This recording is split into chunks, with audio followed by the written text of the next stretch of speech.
In my first video, I talked about what the steps were that I recommended to do if someone is dying and how you can help them and help yourselves. I've done the first one, which is educate yourself in the dying process and know what to expect.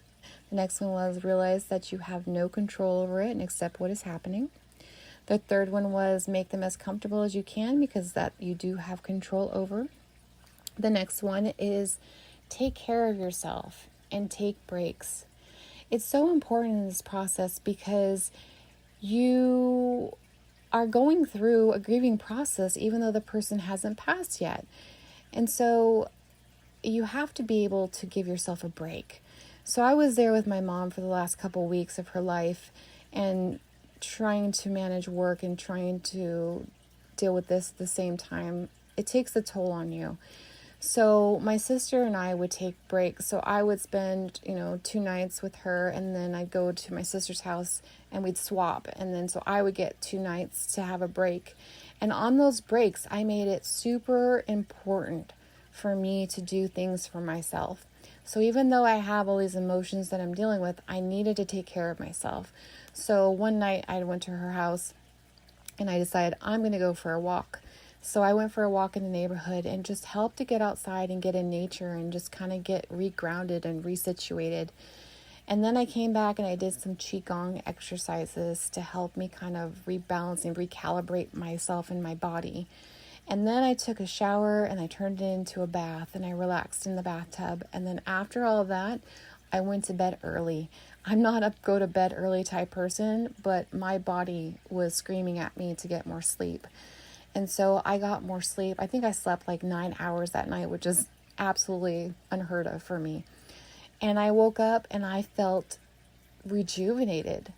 I was able to get through the day working, and then go over there after work to take my turn. And so when I got back, I was in a better frame of mind and a better space to be able to come in and have the right kind of energy to help her. Because even though we're there, we also have to keep in mind our energy that we're putting off. Because if she's not responsive, she's still feeling the energy that's happening in the room, because you get more sensitive to these things.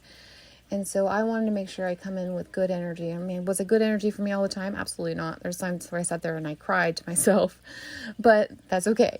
But it's just about regrouping and bringing it back to, taking care of yourself and taking those breaks. And so if you have an emotional break while you're there with that person, then take a moment, step away, go outside. And I would go outside and I would take my shoes off and go stand in the grass under the trees. And it would just make me cry. But it helps me recalibrate my body and re-ground myself. So that way when I put my shoes back on and I went back upstairs, I was in a better space to help her when she needed it.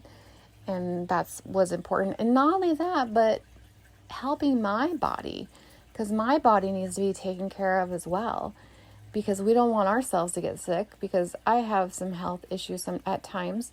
And I said to myself, I cannot get sick right now. I need to be there 100% to be there to take care of my mother. So you need to get on board with me and let's get through this. We can do this. And I powered through.